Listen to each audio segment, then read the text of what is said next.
Chapter 14, Nantucket.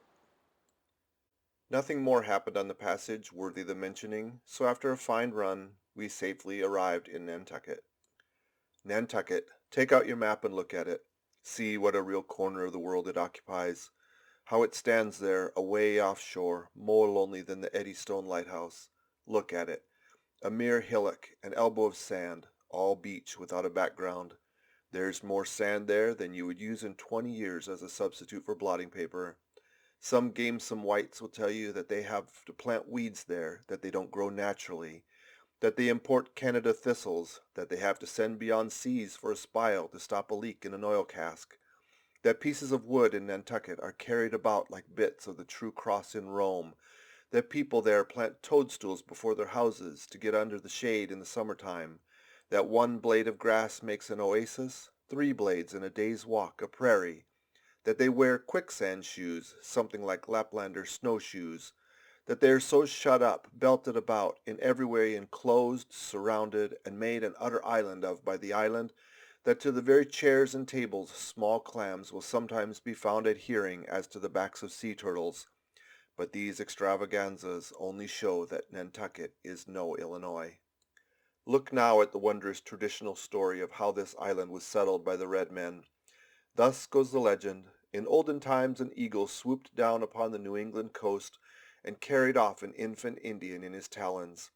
With loud lament the parents saw their child borne out of sight over the wide waters.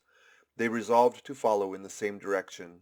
Setting out in their canoes, after a perilous passage they discovered the island, and there they found an empty ivory casket, the poor little Indian's skeleton.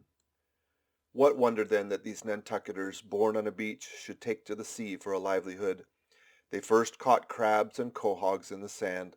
Grown bolder, they waded out with nets for mackerel. More experienced, they pushed off in boats and captured cod, and at last, launching a navy of great ships on the sea, explored this watery world, put an incessant belt of circumnavigations around it, peeped in at the Bering Straits, and in all seasons and all oceans declared everlasting war with the mightiest animated mass that had survived the flood, most monstrous and most mountainous, that Himalayan sea-salt mastodon, clothed with such portentousness of unconscious power that his very panics are more to be dreaded than his most fearsome and malicious assaults. And thus have these naked Nantucketers, these sea hermits, issuing from their ant-hill in the sea, overrun and conquered the watery world like so many Alexanders, parceling out among them the Atlantic, Pacific, and Indian Oceans, as the 3 pirate powers did Poland. Let America add Mexico to Texas, and pile Cuba upon Canada. Let the English overswarm all India, and hang out their blazing banner from the sun.